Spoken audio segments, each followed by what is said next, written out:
On s'est donné le devoir la dernière fois de parler des 10 principes qui pouvaient nous aider à comprendre ce que l'on veut communiquer comme pensée avec le mot maturité ici. Je ne veux pas revenir sur les 7 premiers que nous avons appris le dimanche passé.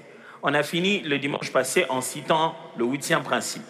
Ce matin, donc, je vais commencer par ce 8e, finir le 10 jusqu'au 10e, et alors après aborder la question de comment devenir mature. Désolé. La maturité s'exprime par l'indépendance, la discipline routinière et la maîtrise de soi. Lorsque l'on parle d'être mûr, d'être mature, d'avoir grandi, il existe des indicateurs très simples, il n'y a pas que ça, mais ces 3 indicateurs sont si forts et vous permettent très facilement de reconnaître une personne mûre, une personne mature. La maturité s'exprime par l'indépendance. Quelqu'un mature, c'est qu'il est devenu indépendant. Indépendant. C'est le contraire de dépendant. Au fur et à mesure que l'enfant grandit, il commence à faire par lui-même.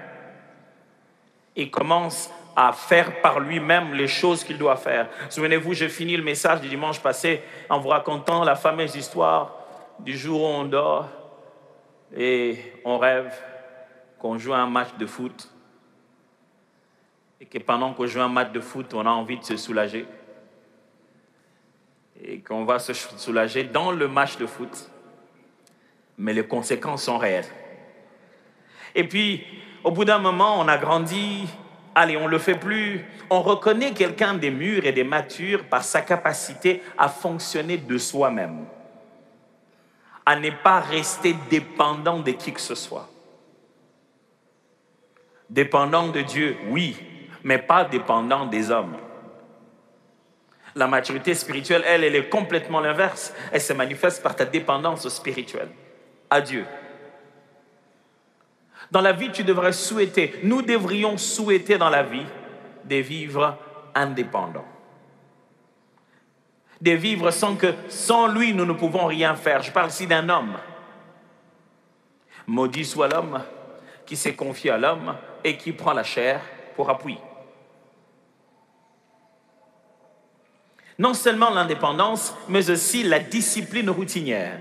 Lorsqu'une personne est mature, vous pouvez sentir qu'elle est capable de se discipliner et de faire la même chose tous les jours. Vous vous souvenez du nombre de fois où on nous demandait d'aller nous laver? Franchement, si on te demande jusqu'aujourd'hui, dans ton mariage, d'aller te laver, je ne sais pas comment t'aider. Vous vous souvenez quand on était petit, on a dit, tu dois te laver. Oh, je ne veux pas me laver, je ne suis même pas sale, je n'ai même pas joué. Tu dois te laver.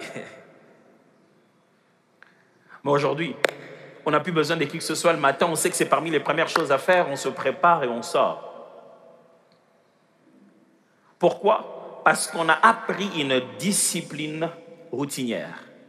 Une personne mature sait qu'il y a des choses qu'il faut toujours le faire comme ça. On n'a pas besoin d'innover, on n'a pas besoin de le faire spécialement, il faut simplement respecter la manière de faire régulièrement cette chose et c'est ce qui assure la différence. Quand vous rencontrez un immature, il est indiscipliné. Il commence aujourd'hui, après 3 jours, ça s'arrête, après 4 jours, ça s'arrête. La maturité vient avec cet apprentissage d'installer dans son quotidien une discipline routinière. La routine n'est pas une mauvaise chose, mes amis. C'est la routine qui fait fonctionner le monde. C'est parce que la Terre tourne autour du Soleil et tourne autour d'elle-même régulièrement comme ça, routinièrement comme ça, sans se dire, ah, si le Soleil se disait, non, ils sont tellement habitués que je sors de l'Est pour aller à l'Ouest. Aujourd'hui, je vais les surprendre. Je viendrai par le sud. Et je suis sûr que les choses ne seront pas pareilles. L'univers est maintenu par des routines. La routine n'est pas signe que tu as vieilli, c'est signe que tu as mûri. La routine, ce n'est pas signe que tu es devenu boring, comme on dit, ennuyeux. C'est pourquoi vous voyez les personnes matures deviennent des fois pour nous autres ennuyeuses. Ah, papa, quand tu lui dis ça, il dit toujours ça, il dit toujours ça, il dit toujours ça. Il a essayé de dire autre chose, il en connaît les conséquences. Quand vous rencontrez une personne mature, elle a une routine. Elle s'est bouclée des routines dans sa vie. Il s'est dit, chaque fois que j'ai ça, je ne fais pas ça. Chaque fois qu'on me dit ça, je ne fais pas ça. Il a bouclé des routines. Mais non seulement ça, il a une maîtrise de soi. La maturité se manifeste par la capacité à contrôler vous-même, pas les autres. Contrôlez vous-même. Maîtrisez vous-même. 9. La maturité assure le vivre ensemble. Pour ceux qui se demandent à quel moment il va lire un texte biblique, je l'avais déjà lu les dimanches passés et je vais en lire tout plein encore tout à l'heure. Ceci est la suite de ce qu'on a commencé les dimanches passés. La maturité assure les vivre ensemble. Mes frères et sœurs, sachez-les très bien que nous sommes différents. Et chaque jour qui passe dans la vie, on se rend compte qu'on est différents des uns des autres. Au travail, on est différent de nos collègues. En couple, on est différent de notre mari, de notre femme, de nos enfants. À la maison, on est différent de la grande sœur, du petit frère. On est différent. On est différent. Mais le seul moyen de vivre ensemble, malgré notre différence, c'est ça même, la preuve de la maturité. Quand tu trouves deux personnes différentes en train de continuer à vivre ensemble, tu as rencontré deux personnes matures. Tu le rencontres, tu te dis, ah, vraiment, comment toi tu arrives à vivre avec lui? Moi, je ne veux pas arriver.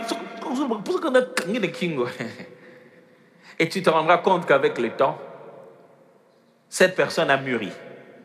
La maturité t'apprend les choses à tolérer. Tu te rends compte que ça ne se change pas, ça se tolère.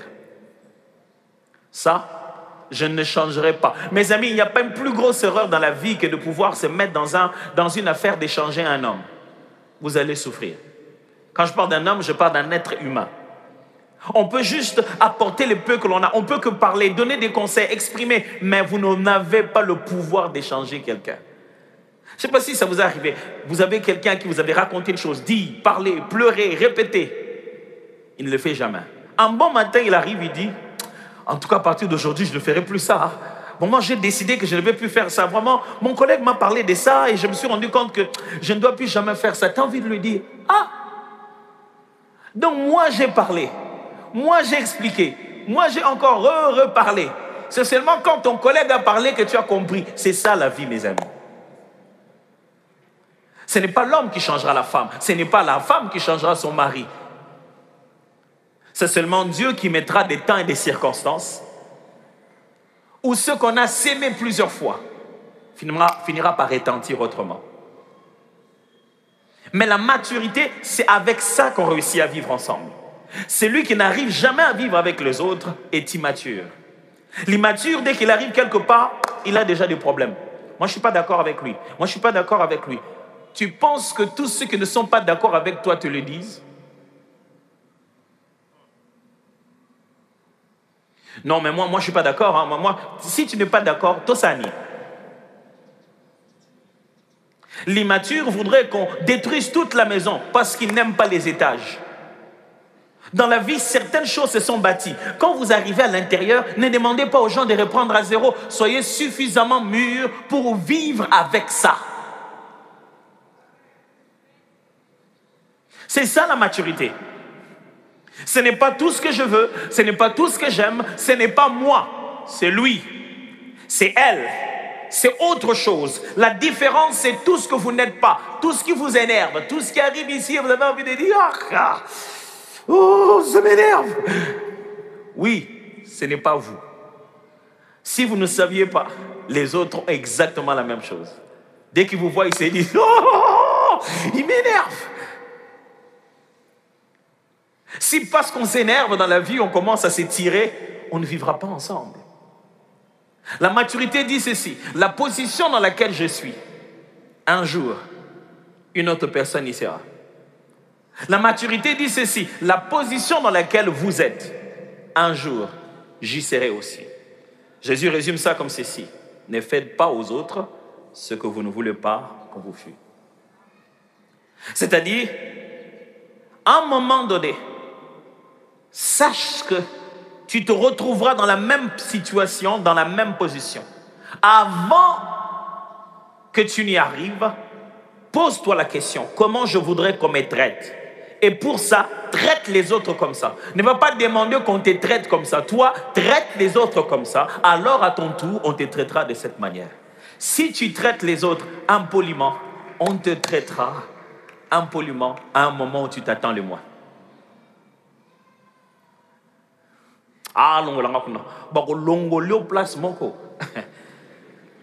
Et tu vas sentir la blessure dans ton cœur.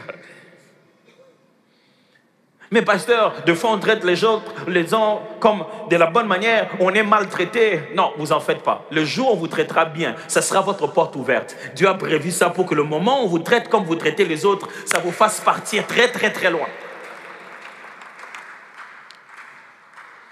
La maturité assure le vivre ensemble. Et 10 plutôt. La maturité est la finalité de l'église locale.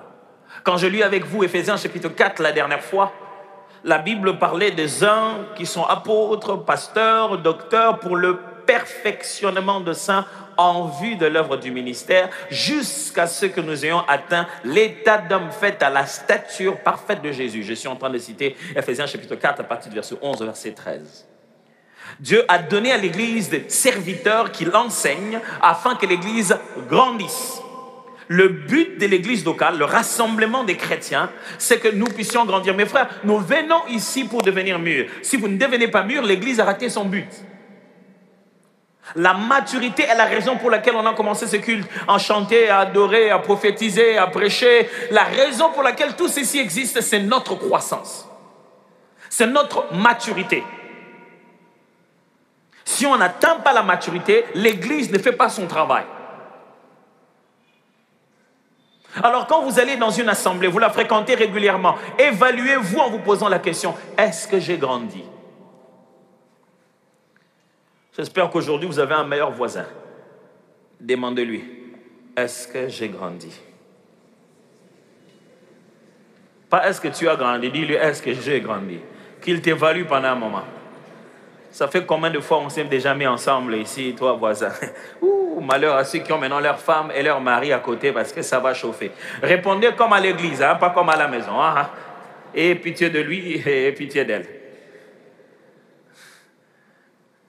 Est-ce que j'ai grandi? C'est une question que vous devez poser à Dieu. Seigneur, est-ce que j'ai grandi? Alors, comment devenir mature? Ça va aller vite. J'aimerais que vous restiez avec moi. Ça va aller vite. Comment devenir mature? Pasteur, tu parles de maturité. Est-ce que la Bible nous donne les moyens, les techniques, les façons de faire pour devenir mature? Ok. Premièrement, vous devez savoir que pour devenir mature, c'est une affaire de deux choses. Celle que vous faites et celle qui vous arrive. Celle vers lesquelles vous allez et celles qui viennent vers vous. C'est-à-dire, pour devenir mature, c'est à la fois des actions et des réactions. C'est votre façon d'initier des responsabilités, mais aussi c'est votre façon de répondre à des circonstances, à des temps et à des milieux. Un homme mature devient mûr parce qu'il a l'intention de le devenir, mais aussi parce que le temps et les circonstances par lesquelles il est passé lui ont enseigné des leçons.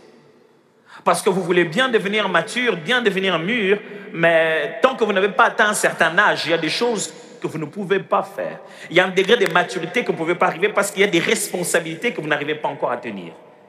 Du coup, devenir mature, c'est à la fois l'assemblage des actions et des réactions. C'est à la fois ce qu'on veut faire, ce qu'on a initié de faire, l'intention qu'on a de devenir mature, mais c'est aussi les réalités, les circonstances qui s'imposent à nous et qui nous font grandir. Vous trouvez quelqu'un qui a perdu son père et qui a perdu sa mère, qui se retrouve le grand frère d'une famille de 6 autres enfants. Ils sont 7. Il était obligé, très jeune, à 15 ans, de devenir papa et maman de tout le monde. Il a grandi vite. Ce n'était pas d'abord ses intentions, il se disait, le temps va venir, je finirai par grandir, mais les circonstances dans lesquelles il est ont fait grandir. Quelqu'un qui vivait ici, papa, maman, tout le monde à côté de lui, et d'un coup, on l'envoie à l'internat. Maintenant, il est à l'internat, il vit seul. Et c'était la méthode que la plupart des parents faisaient à l'époque. Ils veulent faire mûrir leurs enfants, ils envoient, qu'ils apprennent à préparer eux-mêmes, apprennent à faire certaines choses. On s'est dit, dans certains lieux, dans certaines circonstances, à certains temps, on peut provoquer une condition de maturité. N'est-ce pas? Est-ce que je dois vous enseigner que si l'avocat n'arrive pas à mûrir lui-même dans l'arbre, vous devez le prendre et le mettre dans le foufou à l'intérieur, foufou à poussière. Bon, vous ne comprenez pas ça, vraiment. C'est-à-dire que tu ouvres le foufou et tu le mets à l'intérieur. Après 2 jours, quand tu reviens là-bas, ce que l'arbre n'a pas pu faire, le foufou l'a fait.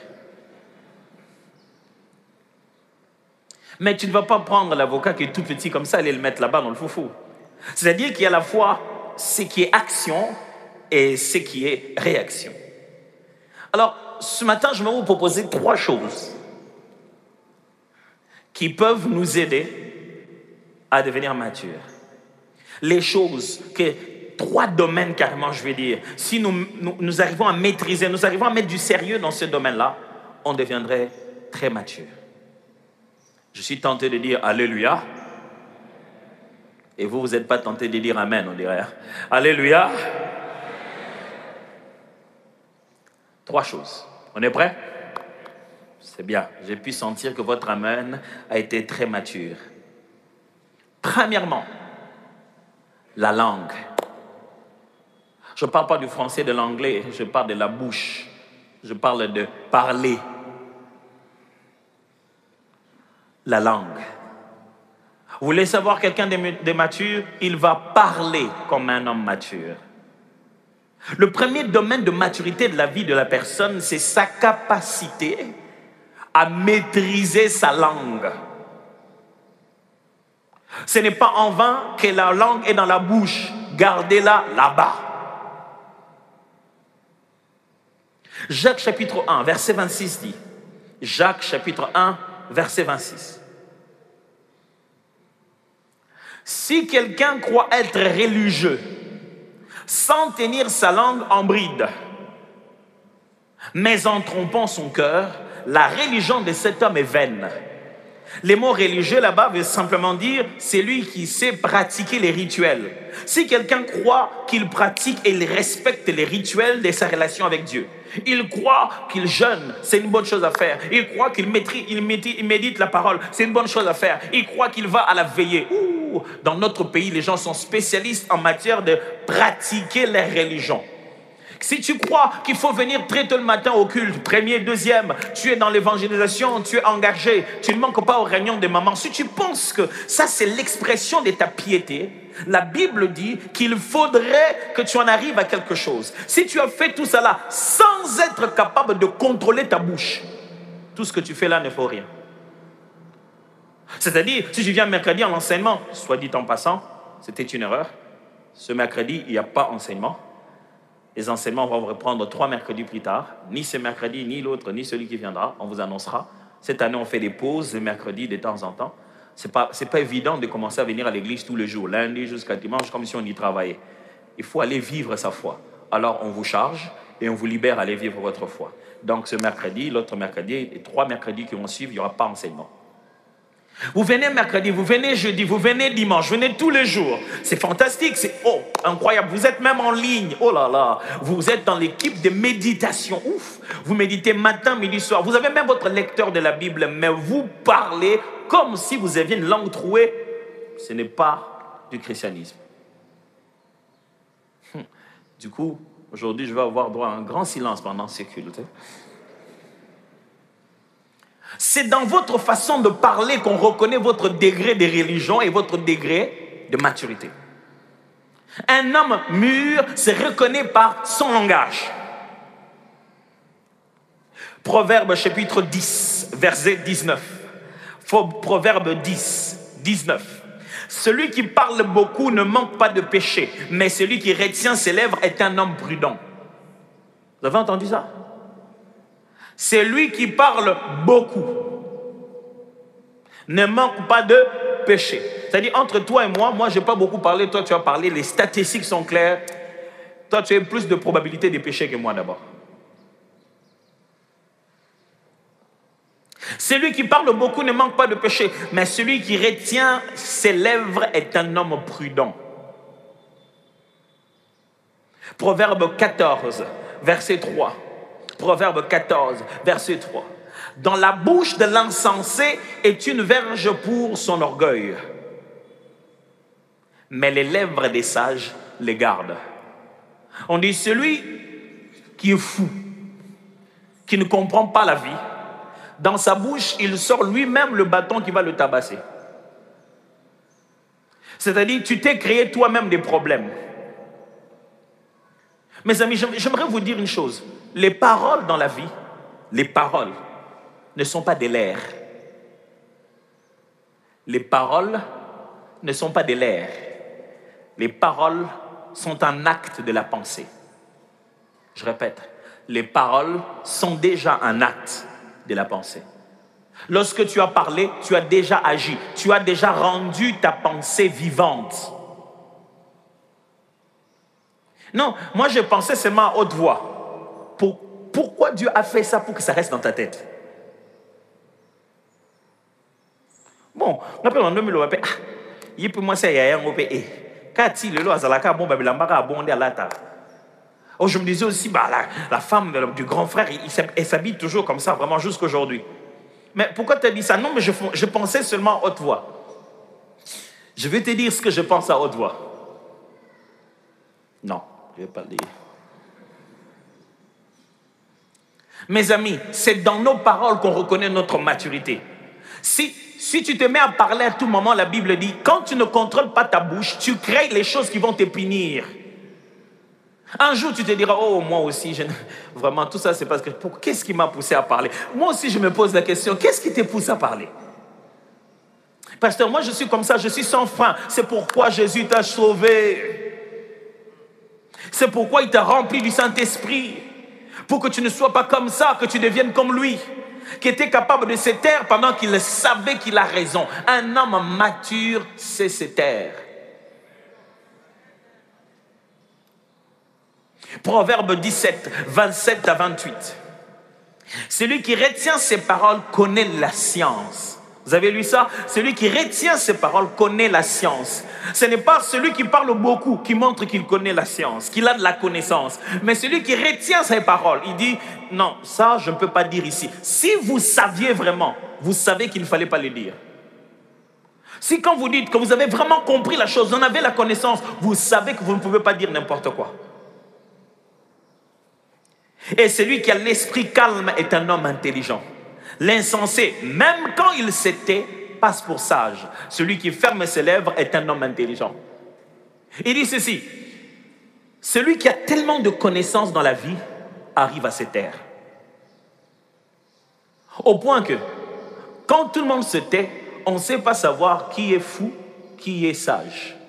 Parce que même le fou, l'insensé, quand il se tait, on pense qu'il entre dans la catégorie des sages. Ton silence te qualifie automatiquement pour quelqu'un de sage. Je ne sais pas si vous êtes là aujourd'hui ou vous êtes en train de pratiquer la parole. Automatiquement, mon frère, dans la vie, tu regretteras moins de t'être tais. S'il y a des choses que tu vas regretter, mais se taire, c'est vraiment pas quelque chose qu'on regrette aussi facilement. Par contre, on bénit Dieu plusieurs fois de s'être tu ces jours-là. Heureusement que je n'avais pas parlé. Je ne sais pas si ça vous est déjà arrivé. Vous parlez avec un enfant qui vous pose des questions d'enfant. Ce n'est pas que vous manquez l'intelligence. Un enfant vient vous voir, maman, oui, mon ami m'a dit que c'est parce que sa maman a mangé les haricots qu'elle a le ventre qui a gonflé. Tu le regardes, tu te dis, je vais commencer par où?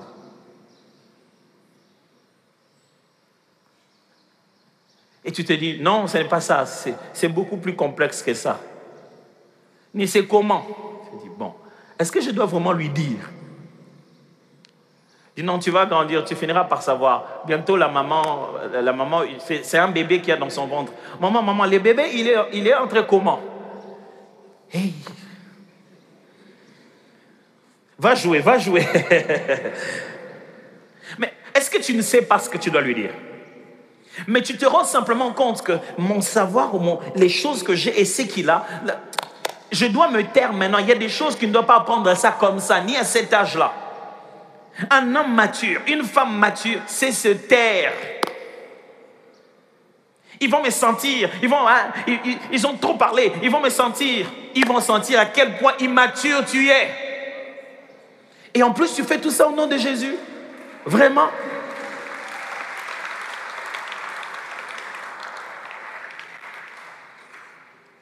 Pasteur, oui, contrôler ma langue.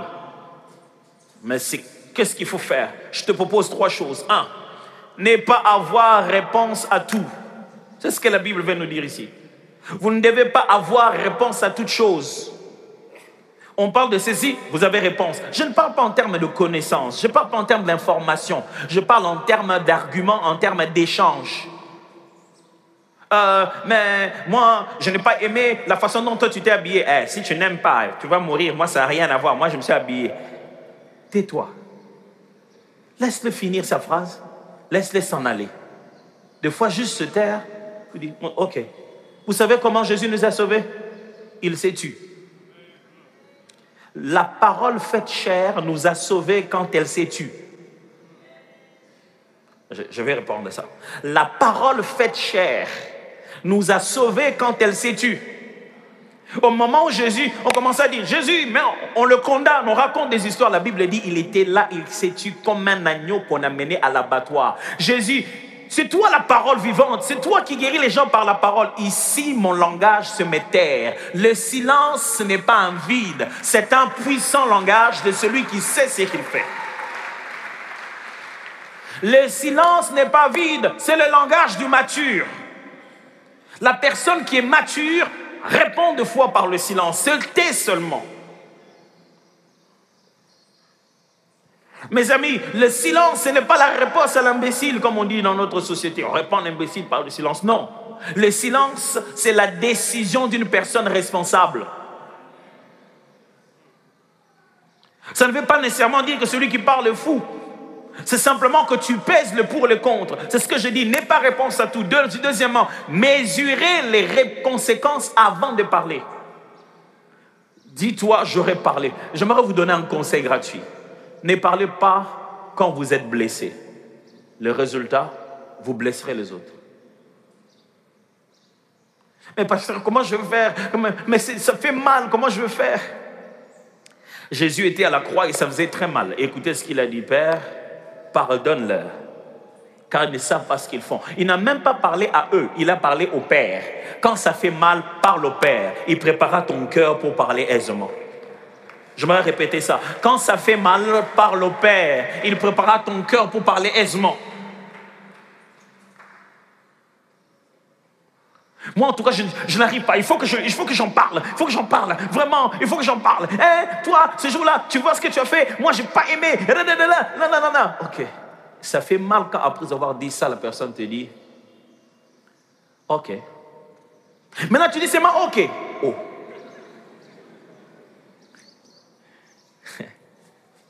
J'aimerais dire ça aux hommes. N'utilisez pas le silence comme une punition. Parce que nous, les hommes, on est spécial en ça. La femme parle là. Bon. Naokio, j'ai compris. Quelle est la partie que tu as compris? La partie du début, la partie du milieu, la partie de la fin. Très cher homme, n'utilisez pas le silence pour punir, utilisez-le pour parler. L'autre doit être capable de comprendre pourquoi tu t'es tais, pourquoi tu t'es tué, et non pas se dire, ah, maintenant qu'il ne parle pas, ça signifie quoi? Les hommes sont spécialistes, il est fâché, il ne dit rien. Non. Il ne dit rien. Moi-même, j'étais tellement spécialiste dans ça, je suis fâché, je ne dis rien. Je passe là-bas, comment ça va, mon ça?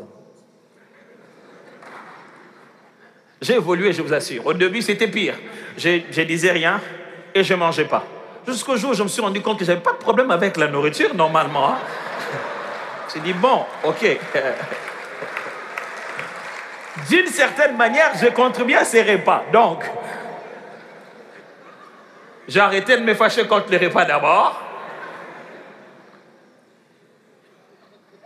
Et après, j'ai grandi, je me suis dit, mais franchement, bailez, non. S'il y a quelque chose qui ne va pas, c'est vrai qu'il y a toujours un petit moment où tu essaies de digérer, mais après, trouve un temps et parle-en. Troisièmement, valoriser le silence.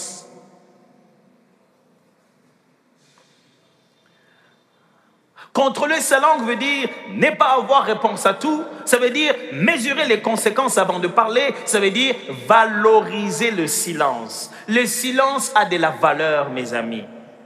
Le silence a de la valeur. Oh! J'avais beaucoup aimé le jour où je regardais ce professeur en train d'utiliser ces mots très difficiles. Ultra-crépidarianisme, c'est ça. Ultra-crépidarianisme. Il dit aux cordonniers, les chaussures et les vaches seront bien gardées. C'est-à-dire l'ultra-crépidarianisme, ce comportement, cette attitude qui consiste à commenter sur des choses qu'on ne connaît pas, à commenter fortement sur le domaine pour lequel on n'a aucune expérience. Franchement, c'est parce que ce mot-là est difficile. Sinon, on devait l'utiliser tous les jours dans ces pays. Les gens sont spécialistes de tout. Des choses qu'ils ne connaissent pas. Non, mais vous savez, ces choses-là, tu as appris ça où? Bon, mais est-ce que ça demande d'apprendre? Si ça ne demande pas d'apprendre, je redis savoir. Mes amis, j'aimerais vous demander une chose, d'être très facile. Je sais que ce n'est pas facile. Parce que toute notre vie, depuis les bas âges, on nous a appris à parler. J'aimerais vous demander, si on vous dit, qu'est-ce que tu fais? Dites, le pasteur nous a demandé. S'il vous plaît, taisez-vous. Au bon moment. Au bon endroit. Stratégiquement. Parce que vous voulez prouver votre maturité. Taisez-vous si vous ne connaissez pas. Parlez humblement si ce n'est pas votre domaine. Proposez, n'imposez pas. Constatez, ne jugez pas. Parce que ce sont des choses que vous ne connaissez pas. Un homme immature juge tout le monde. Ah, lui aussi, il n'a pas bien chanté. À peine qu'on parle de chanter. Lui aussi n'a pas chanté. Il fait des hors gamme. Si tu savais que veut dire hors gamme, tu n'allais même pas dire ça. Tu n'allais même pas dire ça. Cette notion-là de... il a dégamé. Tu n'allais pas dire ça. Oh, il chante avec des demi-tons. Si tu connaissais la musique, tu allais te taire. C'est la preuve même que tu ne connais pas la musique. Non, mais moi, franchement, les conditions économiques de ce pays, on devait quand même... Le dollar, il monte, il baisse. Si tu savais qu'est-ce qui fait que le dollar monte et baisse, tu n'allais pas dire ça. Les dollars ne montent et baissent pas juste ici, là, à commerce. Hein. C'est un système beaucoup plus complexe que ça. Un homme mature ne s'aimait pas devenir professionnel de la vie des autres.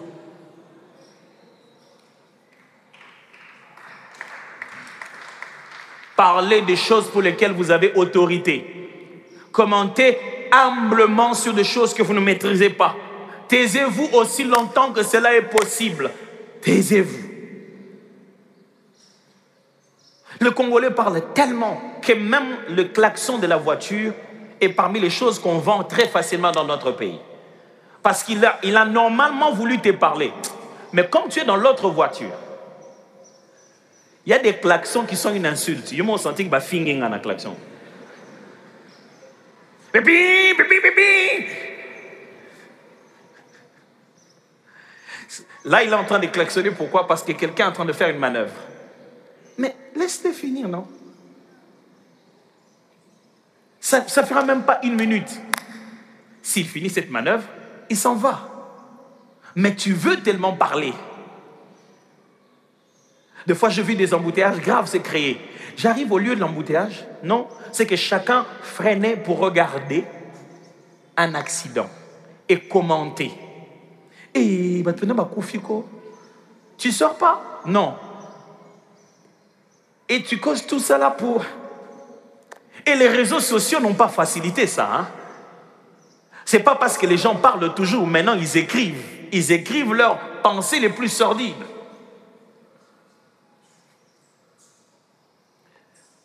Il n'y a pas que la langue.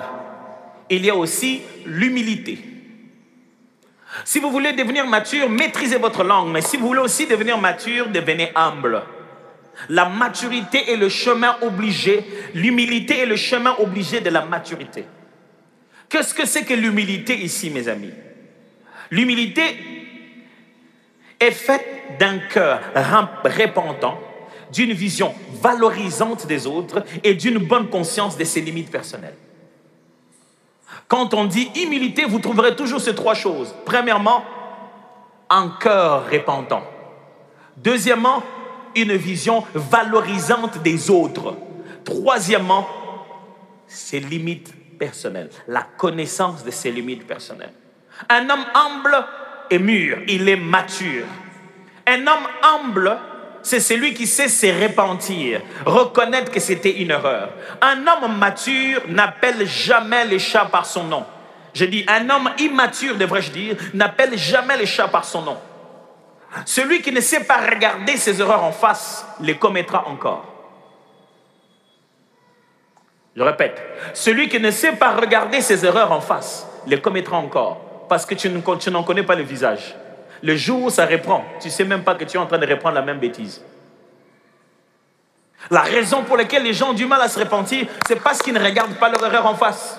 La maturité te demande de t'asseoir et de te dire, oh, finalement, je crois vraiment que c'est une grosse bêtise. Ça, c'est une grosse bêtise.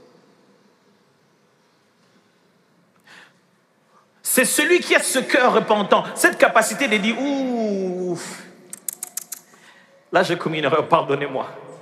Vous savez, quand vous allez demander pardon, ça vous met en position d'humiliation presque. Hein? Vous vous sentez à la merci de la personne qui doit vous pardonner. Ce sentiment-là, tellement que vous n'avez plus besoin de revivre ça, c'est ça qui vous poussera à ne plus recommettre la même erreur. Je me rappelle, on était très jeunes. J'avais un conflit avec un de mes vieux amis. Et on s'est dit qu'on n'allait pas se parler. Je ne sais pas si ces choses-là ont fini, mais à l'époque, surtout quand c'était des amoureux, dès qu'ils ont un problème, chacun va récupérer la photo chez son... C'est fini ça. Hein? Maintenant, on se l'envoie directement. Hein? À l'époque, on est... Remets-moi mes photos. Ou bien il brûlait les photos de l'autre. Mais je me souviens que je suis allé voir cet ami. Moi, je m'étais converti. La parole de Dieu, on nous a enseigné dans les affermissements, donc je suis allé le voir. Quel âge je devais avoir? 14 ans ou 13 ans. Je suis allé le voir pour demander pardon. Il était chez eux, à la maison. J'arrive, je frappe à la porte, sa mère sort. Il dit, qu'est-ce qu'il y a? Je ne te vois plus ici. J'ai dit, moi et mon ami, on avait des problèmes, je suis venu demander pardon. Sa maman rentre à la maison, il l'appelle. Il dit, viens, ton ami, il est dehors, il vient te demander pardon. Il dit, non, je ne sors pas. J'avais dit quoi? Il viendra me demander pardon. Il va rester là-bas debout.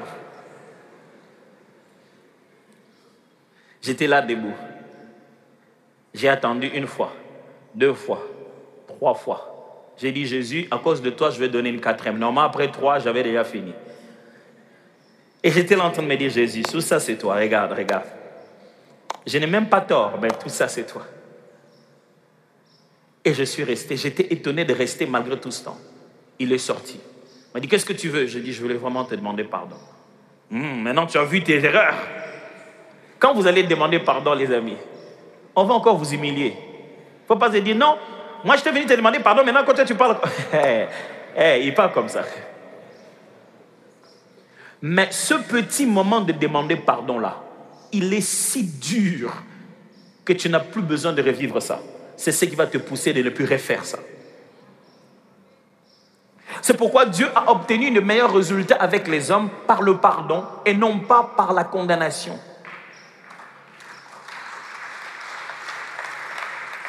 Philippiens chapitre 2, versets 3 à 4 dit, « Ne faites rien par esprit de parti ou par vaine gloire, mais que l'humilité vous fasse regarder les autres comme étant au-dessus de vous-même. Que chacun de vous, au lieu de considérer ses propres intérêts, considère aussi ceux des autres. » L'humilité, c'est aussi regarder les autres comme étant au-dessus de vous-même. Un homme mature sait faire des compliments, sait dire de bonnes choses des autres personnes. C'est de l'immaturité, mes chers frères et sœurs, ici en RDC, que d'entendre toujours les mauvaises choses des autres. Ah, lui, d'ailleurs, pour qui vous le prenez, ça veut dire que tu es immature. Un homme mature entend parler de quelqu'un, il lui fait des éloges et il reconnaît les bonnes choses que cette personne a. Il est à l'aise de dire des bonnes choses de quelqu'un d'autre. Ça, c'est quelqu'un de mature.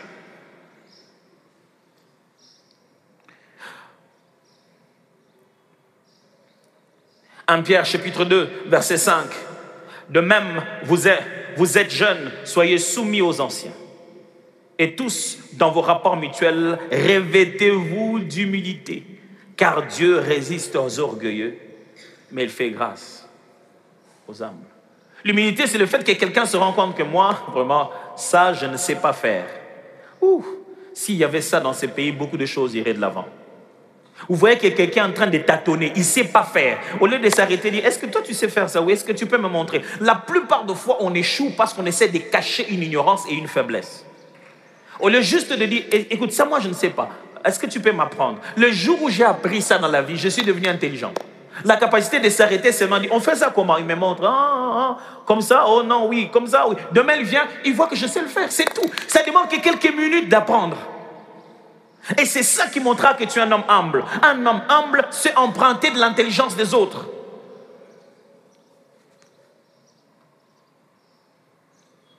Et enfin, si vous voulez devenir mature, vous devez apprendre la sagesse. Qui dit sagesse doit se rassurer de quelle sagesse on est en train de parler. Dans Jacques chapitre 3, versets 13 à 18, je veux lire. Jacques 3, 13 à 18. Lesquels d'entre vous est sage et intelligent, qu'il montre ses œuvres par une bonne conduite avec la douceur de la sagesse. La sagesse a une douceur. Non, vous aussi vous faites trop de sagesse, c'est pourquoi vous êtes comme ça. Moi j'aime aller direct comme ça. Ce que tu appelles direct là, ce que tu appelles brutal là, c'est justement ce qu'il n'y a pas dans la sagesse. Mais si vous avez dans votre cœur un zèle amer, un esprit de dispute, ne vous glorifiez pas et ne mentez pas contre la vérité. Cette sagesse n'est point celle qui vient d'en haut. Première catégorie, il y a une sagesse qui vient d'en haut. Mais elle est terrestre. Deuxième catégorie, il y a une sagesse terrestre. Il décrit la sagesse terrestre, mais elle est terrestre, charnelle, diabolique. Le mot terrestre pour dire, c'est ce qui est humain. Le mot charnel pour dire, c'est ce qui est psychologique, ce qui est lié à la chair de l'homme. Et le mot diabolique, c'est le mot pour dire inspiré par des démons, venant des esprits mauvais. Car là où il y a un zèle amer, un esprit de dispute, il y a du désordre et toutes sortes de mauvaises actions. La sagesse de l'homme finit par mettre les hommes en dispute. Quand tu appliques la sagesse humaine, tu entreras en conflit avec quelqu'un. Est-ce que vous m'entendez ce matin? La sagesse d'en haut est premièrement pure, ensuite pacifique, modérée, conciliante, pleine de miséricorde et de bons fruits, exempte de duplicité, d'hypocrisie. Toute sagesse qui te met en position d'hypocrisie n'est pas divine. Le fruit de la justice est sémé dans la paix par ceux qui cherchent la paix. Ce matin, avant de finir, je sentis dans mon cœur le besoin d'insister sur le fait de la sagesse. Notre société est bourrée des paroles de sagesse venant de différents endroits. Et d'ailleurs, les réseaux sociaux ne facilitent pas cela. Il y a des punchlines sur Twitter, il y a des déclarations sur Facebook, il y a des fois des gens qui mettent une photo et ils disent des choses, et tu te demandes si c'est la même personne. Mais certaines de ces choses se sont tellement ancrées dans notre civilisation, dans notre société, dans notre culture, que c'est en train de nous tuer. Je vais vous proposer une petite et courte démonstration.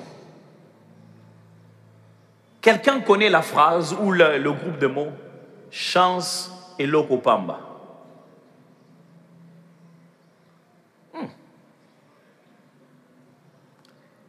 Veuillez le manifester. Chance et lokopamba. Traduit en lingala, on aime dire que la chance, c'est rien, quoi, ça arrive n'importe quand. Je vais vous montrer les phrases et les idées qui sont dans chance et lokopamba et comment c'est une sagesse terrestre, charnelle, et puis en fin de compte, comme la Bible l'appelle, diabolique. Il n'y a rien de mauvais dans cette idée. L'idée fondamentale, c'est pour dire que la vie est faite des occasions uniques. Ça peut nous arriver qu'une seule fois. Mais regardez comment ça détruit le Congolais. Chance et lokopamba.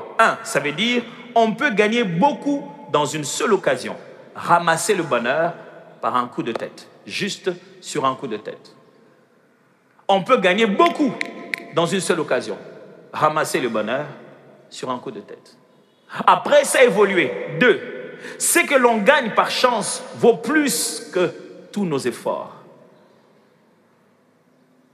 Et je fais mon salaire, mais chance, quelqu'un m'a... 3, ça signifie chaque occasion de se faire de l'argent est une chance. J'ai ramassé de l'argent par terre, c'est ma chance. Quelqu'un était venu là, il cherchait quelqu'un qui peut l'aider dans les procédures, il avait beaucoup d'argent à dépenser, c'était ma chance. Et ça c'est ma chance. 4, quand tu racontes celui qui paraît avoir de l'argent, c'est que tu as de la chance. Vois quelqu'un qui descend la voiture, hey, chance, j'ai rencontré cette personne. Pourquoi? Chance, c'est le repas. Tu rencontres quelqu'un qui est bien habillé, chance, je l'ai rencontré.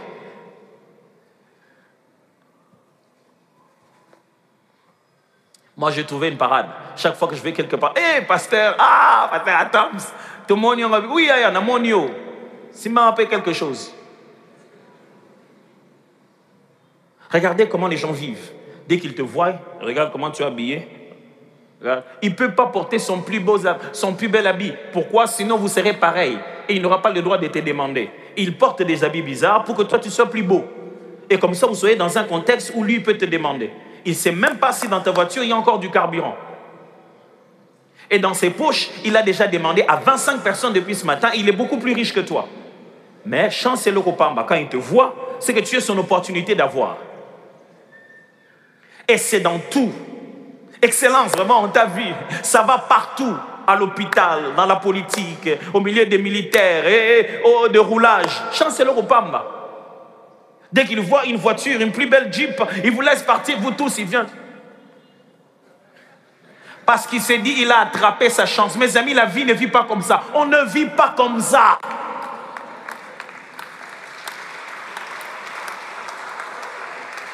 Cinq. Chancellor Kopamba se met à dire maintenant, n'aie pas honte de demander, sinon ta chance peut s'envoler. On a donné un autre terme à ça, matolo,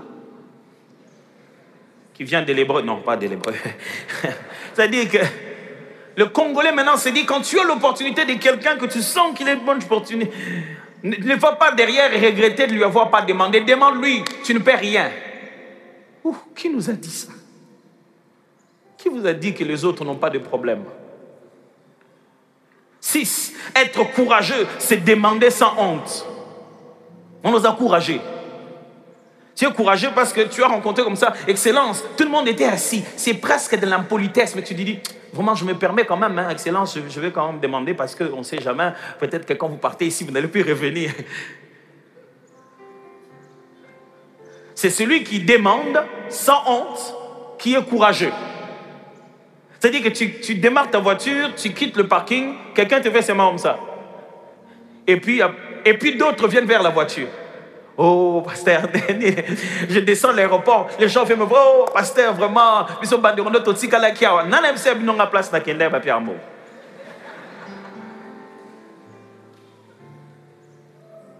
Pourquoi? Parce que chance et le Kopamba. J'ai rencontré quelqu'un qui paraît être plus riche. Par un seul coup de cette rencontre, il peut me donner les millions dont j'ai besoin. Il rêve qu'un jour il rencontrerait un riche qui lui dira, de quoi as-tu besoin? Ça, c'est le film d'Aladin, mes amis. Ça, ce n'est pas la vie. Et regardez comment on a twisté ça. 7. En Jésus, la chance s'appelle grâce. C'est maintenant que c'est venu à l'église comme ça. Maintenant, on pense que la chance, c'est ça la grâce. Dieu va me faire juste grâce de rencontrer cette personne-là. Et j'étais juste en train de marcher. Dieu m'a fait grâce. Et oh non, non, mon ami, c'est faux. Proverbe chapitre 22, versets 28 à 29 dit, ne déplace pas la borne ancienne que tes pères ont posée. Si tu vois un homme habile dans son ouvrage, il se tient auprès des rois. Il ne se tient pas auprès des gens obscurs. Vous n'avez peut-être pas bien saisi parce que c'est Louis II. Hein? Je vais vous lire ça dans Parole de vie. Ne déplace pas les pierres que tes ancêtres ont posées autrefois pour limiter les champs. Regarde celui qui travaille bien. Regarde celui qui fait quoi? Celui que toi tu as rencontré, c'est parce qu'il travaille bien. Regarde celui qui travaille, pas seulement qui travaille, mais qui travaille bien. Il pourra se présenter au service du roi. Au lieu de rester parmi les ouvriers qu'on ne connaît pas. Donc, si lui, il n'a pas obtenu ça par chance, donc il est certainement dans l'occultisme. Mes amis, ça, ce n'est pas la sagesse. Ça, ce n'est pas la sagesse biblique. La sagesse biblique dit ceci. Si tu te mets à bosser dur dans le domaine dans lequel Dieu t'a appelé, tu ne travailles pas seulement, tu travailles bien. Tu ne fais pas 8 heures au travail, mais 8 heures de travail. Tu ne travailles pas comme tout le monde, tu y mets de l'excellence. Tu fournis des efforts, même quand tu es à la maison en train de réfléchir sur ton poste, même si l'entreprise ne t'appartient pas. Si tu es aussi consciencieux dans ton appel, Dieu t'a réservé un endroit au milieu des grands de ce monde. Et il te fera quitter des milieux où on ne connaît pas les gens.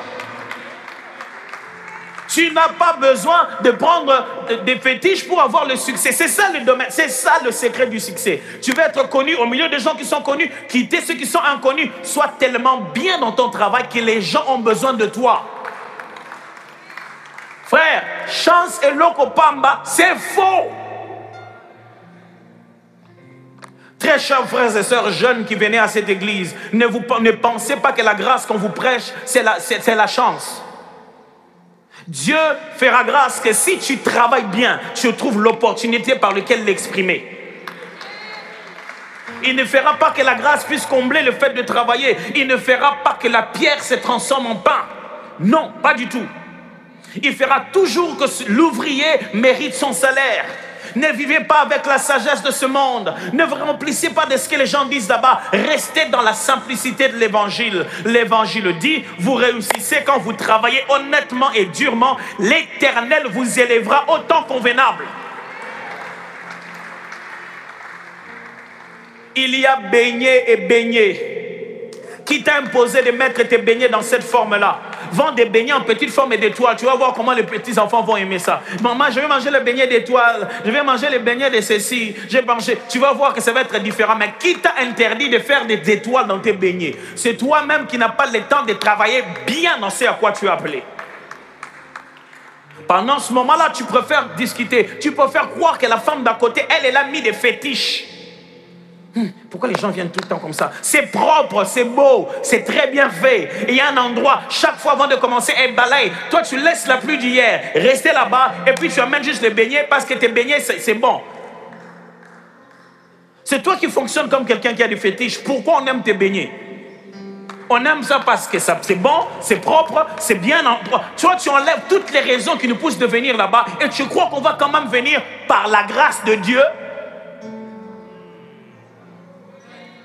Non, tu réfléchis encore en chance et l'Europamba. Non, chance et l'Europamba n'existe pas. C'est plutôt quand la préparation rencontre l'opportunité, c'est là qu'il y a du succès. Ça n'existe pas cette affaire. Prépare-toi à la vie. Prépare-toi au moment que Dieu t'a demandé. La façon dont tu t'entraînes déterminera la manière dont tu vas te distinguer quand tu seras sur le terrain. On ne fait jamais entrer un joueur sans qu'on puisse l'échauffer. Parce que là-bas, le terrain, les choses ont déjà chauffé. Il court, il sautille, mais il est à l'extérieur. Mon frère court, sautille, reste à l'extérieur. Ton temps va arriver.